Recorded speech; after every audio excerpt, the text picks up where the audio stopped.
কাউকে ভালোবেসে যদি একটা কিছু গিফট করা যায় আর সেই গিফটটা যদি সে বছরের পর বছর সংরক্ষণ করে রাখে, তারপরে যদি সে দেখায় যে দেখ তোর দেয়া সেই গিফট, তখন কিন্তু মনের মধ্যে মানে এই ফিলিংসটা আসলে বলে বোঝানো যাবে না যে কতটা ভালো লাগা কাজ করে। তো আমি আজকে একটা বিশাল পুরনো একটা গল্প শেয়ার করব আপনাদের সঙ্গে, আমার ছোটোবেলার কাহিনী।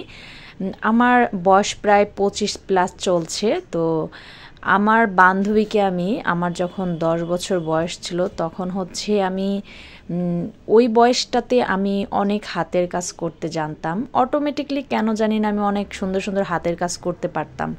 তো তখন আমি হচ্ছে পাট দিয়ে অনেক ধরনের পুতুল তৈরি করতাম।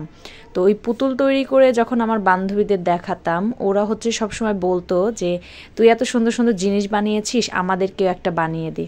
তো এইভাবে রিকোয়েস্ট করতো। তখন আমি আমার কয়েকটা বান্ধবীকে আমি একটা করে পাটের পুতুল তৈরি করে দিই। তো একটা বান্ধবী, আমার তখন 10 বছর বয়স, তখন আমি হচ্ছে আমার একটা বান্ধবীকে আমি পাটের পুতুল তৈরি করে দিয়েছিলাম। তো সেই পাটের পুতুলটা আমার বান্ধবী আজকে আমাকে দেখাচ্ছে, দেখে বলতেছে যে দেখ তো চিনতে পারছিস কিনা। তখন আমি মানে নিজের হাতের কাজ নিজেই ভুলে গেছি যে এতটা ছোট সময় আমি ওই কাজটা করছি, যে আমার এখন মনে নেই, জাস্ট মনে পড়ছিল না যে কাজটা কার। তখন আমি ওকে জিজ্ঞাসা করি এই কে বানিয়েছে। ও বলছে যে তুই নিজের হাতের কাজ নিজেই চিনতে পারছিস না।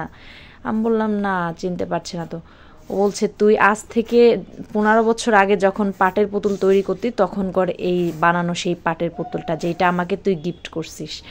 আমি এই কথাটা শুনে জাস্ট মানে অবাক হয়ে গেছি যে একটা মানুষকে ভালোবেসে একটা গিফট করছি, সেই গিফটটা সে 15 বছর ধরে এখনও যত্ন করে রেখে দিয়েছিল, একটুও নষ্ট হয়নি, একদম অক্ষত অবস্থায় আছে।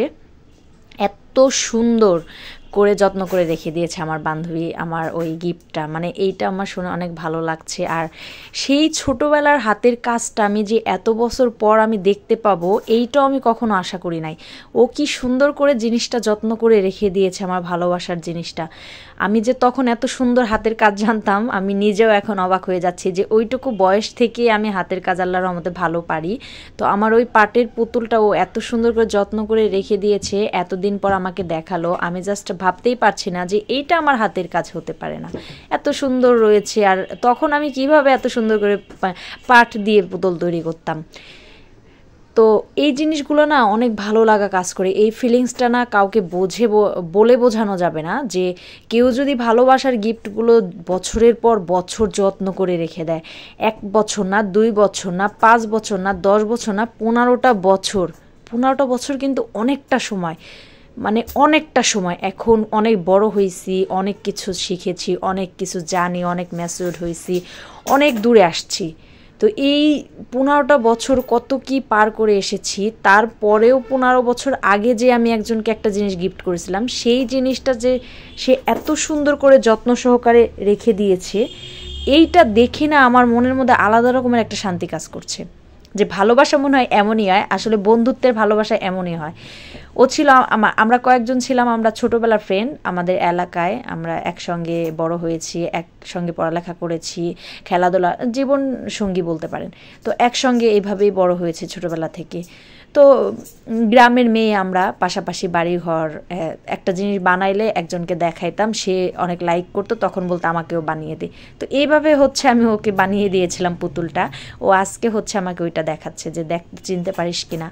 আমি জাস্ট অবাক হয়ে গেছি যে 15 বছর পর আমাদের কিন্তু ভালো করে দেখাও হয় না আমাদের এই ফ্রেন্ডের সঙ্গে। কারণ আমরা বড় হয়ে যাওয়ার পরে আমাদের বিয়ে হয়ে গেছে, ওর বিয়ে হয়ে গেছে, আমার বিয়ে হয়ে গেছে। আমার বিয়ে হয়েছে এক জেলা, ওর বিয়ে হয়েছে আর এক জেলা। কেউ কারোর সঙ্গে দেখা হয় না, কথা হয় অনেক দিন পর পর কথা হয়, রেগুলার কথাও হয় না, ব্যস্ততার জন্য কথা বলতে পারি না। তারপরে হচ্ছে আমি যখন বাবার বাসায় যাই, ও তখন হয়তো ব্যস্ততায় ও বাবার বাসায় আসতে পারে না। ও যখন বাবার বাসায় আসে, আমি তখন ব্যস্ততায় আমার বাবার বাসায় যেতে পারি না। এইভাবে সঙ্গে কারো দেখা হয় না। ওরও বাচ্চা আছে, আমারও বাচ্চা আছে, ওর 2টা বাচ্চা হয়ে গেছে, আমার একটা বাচ্চা। তো এইভাবে সময়ের ব্যবধানে অনেক কিছু পরিবর্তন হয়েছে। তো আমার সব থেকে ভালো লেগেছে যে সময়ের ব্যবধানে অনেক কিছু পরিবর্তন হলেও এই যে ভালোবেসে একটা গিফট করেছিলাম ছোটোবেলায়, এই হাতের কাজটা পরিবর্তন হয় নাই, একদম সেম টু সেম আছে। আজ থেকে 15 বছর আগে, আমার তখন 10 বছর বয়স। মানে এইটা ভাবলেই না আমার এখনও কেমন যেন লাগছে যে আমি 10 বছর বয়সে এত সুন্দর একটা পুতুল বানিয়ে আমার বান্ধবীকে দিয়েছিলাম। তো 15 বছর ধরে ওই এই জিনিসটা এইভাবে সংরক্ষণ করে রাখছে, অনেক ভালো লাগা কাজ করলো। মানে এইটা কিন্তু সহজে কেউ করতে পারে না, অনেকেই হচ্ছে ফেলনা জিনিস ভেবে ফেলে দেয়। সাধারণ একটা পাটের পুতুল ওইটুকু বয়সে তৈরি করে দিয়েছিলাম, সেই খেলনাটা ও এখনও রেখে দিয়েছে।